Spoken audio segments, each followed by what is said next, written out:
পরে যখন দেখবো যে ফেব্রিকে কাট আসছে তখন আমরা সিলেকশন করবো যে এই নিডিল সমস্যা আছে।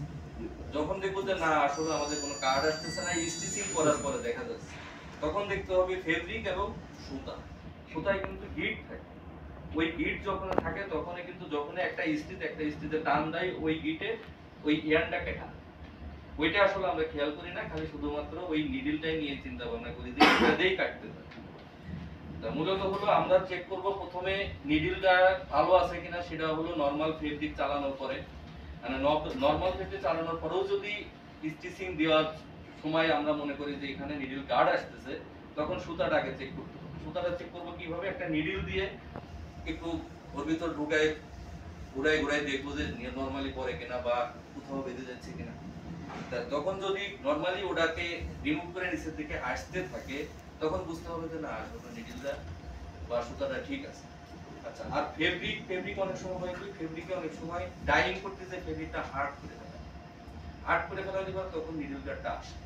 একই ধরনের ফেব্রিক কালার ভিত্তিতে, কালার তখন মনে করো যে এক একটা কালার এক এক রকমের হচ্ছে, স্টিচিংটা এক রকমের হয়ে যাচ্ছে। যেমন হোয়াইট সেলাই করার পরে নেভি আসতেছে, নেভিতে আমি কাজ করতে পারছি, কি হচ্ছে নিডল কাট। ফেব্রিক এক, মেশিন এক, সুতা এক, কিন্তু কাট আসতেছে কি জন্য, ওই যে ডাইং এর সমস্যা আছে। তা আমরা মূলত হলো নিডলটা ব্যবহার বিধিটা আমাদের আগে জানতে হবে। যেমন যারা কিউসির লোকজন আছে তারা সবসময় বলে 2 ঘন্টা পর পর নিডল চেঞ্জ করতে হবে।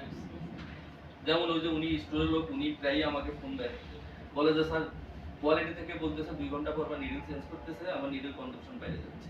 আচ্ছা, নিডলের কোনো লাইফ টাইম নাই, নিডলের কোনো লাইফ টাইম নাই যে 2 ঘন্টা পর পরই চেঞ্জ করতে হবে। যেমন কিছুক্ষণ আগে ইঞ্জিনিয়ার সোহেল আমাদের বললো যে স্যার 24 ঘন্টায় দুইটা নিডল থাকবে। তাই এরকমও হতে পারে 24 ঘন্টায় না, এমন হতে পারে 2 দিন, 7 দিন, 4 দিন, 5 দিন একটা নিডল চলতে পারে, যদি নিডল ভালো থাকে। তা নিডল 2 ঘন্টা পর পর আমরা চেক করব, চেঞ্জ করব, চেক করব। চেক করার সিস্টেম হচ্ছে কি, এক ধরনের ফেব্রিক আছে ম্যাশ ফেব্রিক বলে, ওই ম্যাশ ফেব্রিক দিয়ে একটু নিডলে যদি উঠানামা করা যায় নিডল দিয়ে, তারপরে বোঝা যাবে যে আসলে ওই নিডলের সমস্যা আছে। আরেকটা জিনিস হলো নিডলটা খুলে আমরা কিন্তু এই যে নখের মানে কি বলবো এটা চারি বলে বা যে এখানে দেখলে পরে আমরা কিন্তু বলতে পারবো যে না এটা ধার আছে বা এটা নষ্ট হয়ে গেছে।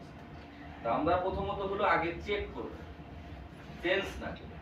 যদি বাইরের কোনো রিকোয়ারমেন্ট থাকে, বাইরের রিকোয়ারমেন্ট অনুযায়ী প্রয়োজন বোধে আমরা তাদেরকে দেখানোর জন্য একটা খাতা মেনটেন করবো যে না আমরা করি, কোম্পানির খরচ বাঁচানোর। আমরা ওই বাইরের কথা মতো চেঞ্জ করে ফেলাম। কিছু কিছু জায়গায় আছে সে ফ্যাক্টরিতে করতেছি কি নিডল ভালো নিডল নিয়ে এসে